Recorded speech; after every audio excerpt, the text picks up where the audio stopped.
सुप्रभात। सुखी जीवन का रहस्य, यह हमारी आज के आध्यात्मिक चर्चा का विषय।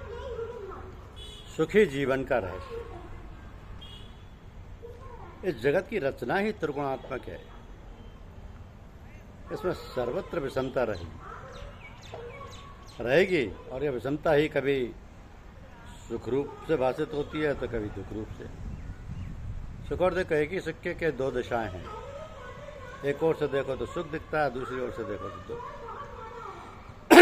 एक समय ऐसी परिस्थिति अनुकूल दिख पड़ती है तो दूसरे समय की अनुकूलता प्रतिकूल दिखने लगती है। और इस कल्पित अनुकूलता एवं प्रतिकूलता को ही प्रिय और अप्रिय नाम देकर मनुष्य सुखी दुखी होता है। इसी कारण श्लोक में कहा गया कि यदि सुखरूप जीवन व्यतीत करना हो तो यथा प्राप्त मुपासी, यानी जिस समय जो भोग आ जाए उसे सहज से चढ़ा लो, क्योंकि वह तुम्हारे पूर्वकृत कर्मों के पुरस्कार स्वरूप ईश्वर की ओर से तुम्हारे हित के लिए तुमको मिला। कैसे सिर पर चढ़ा, ये समझाते हुए कहते हैं कि हृदय न पराजितम, यानी हृदय को आघात ना पहुंचाते हुए हृदय पर बल ना पड़े, और इस प्रकार से हृदय को मजबूत रखकर लाभ हानि को शांतिपूर्वक सहन करते रहना ही सुखी जीवन की कुंजी है।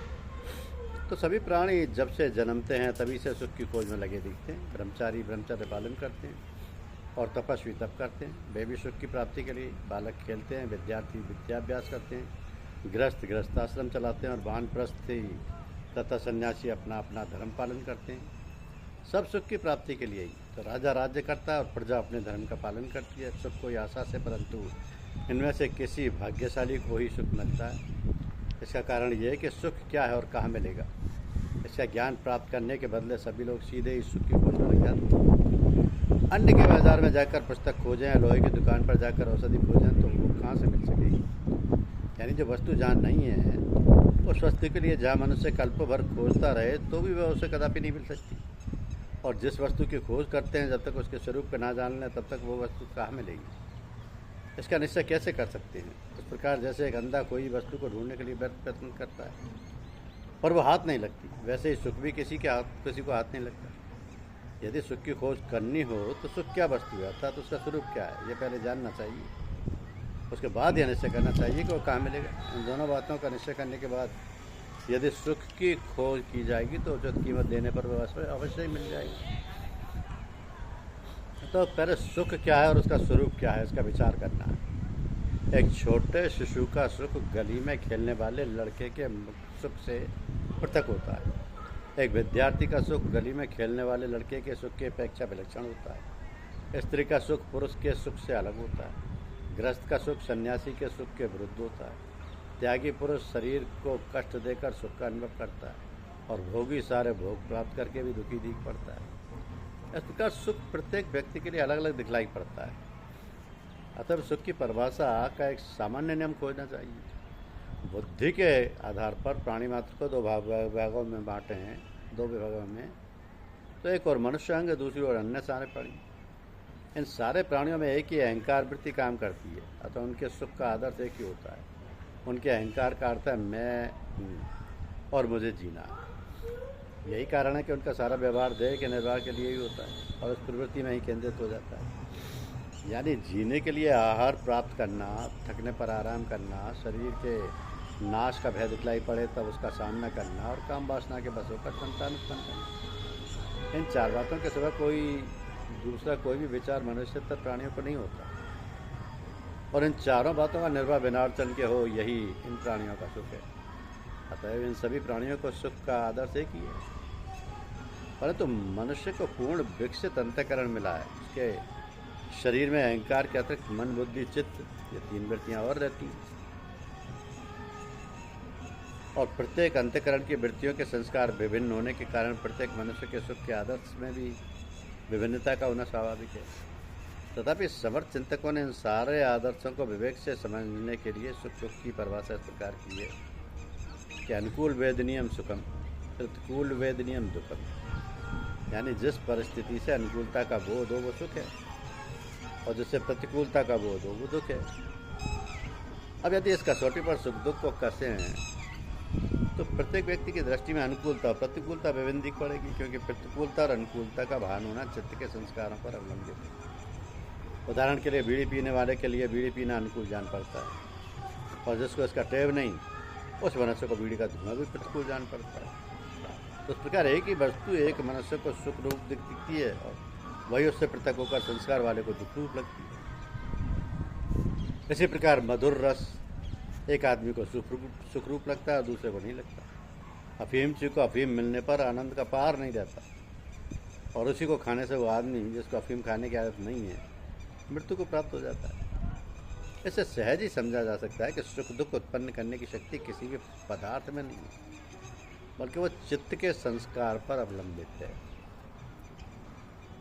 अब देखना यह है कि प्राणी मात्र सुख की खोज में क्यों लगे हुए।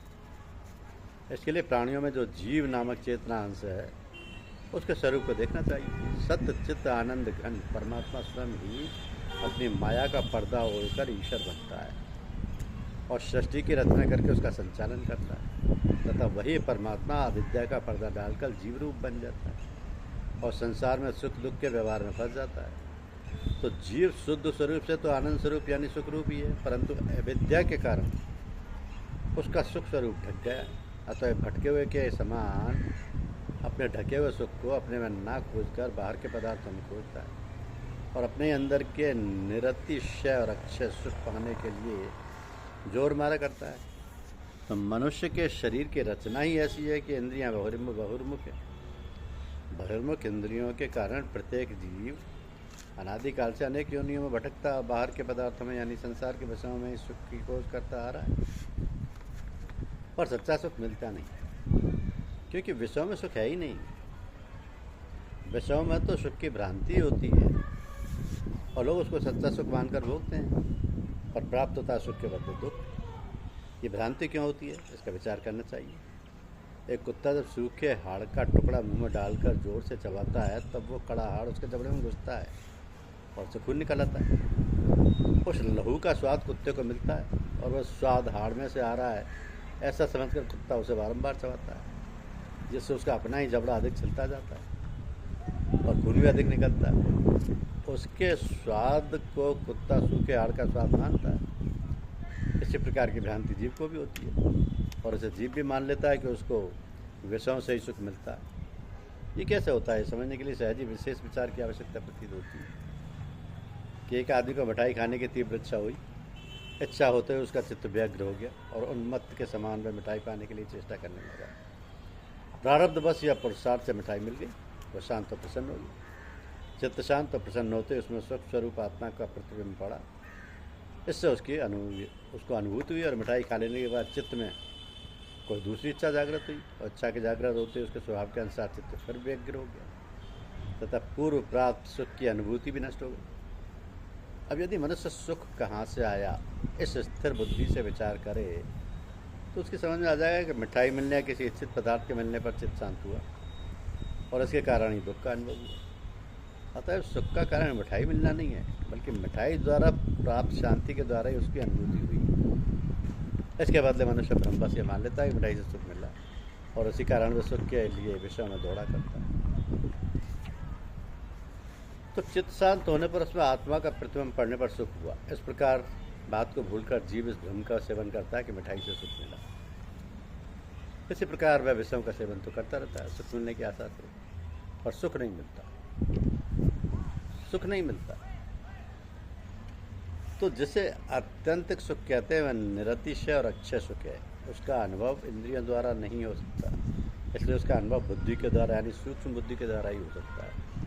बुद्धि के द्वारा आत्यंतिक सुख का अनुभव होता है।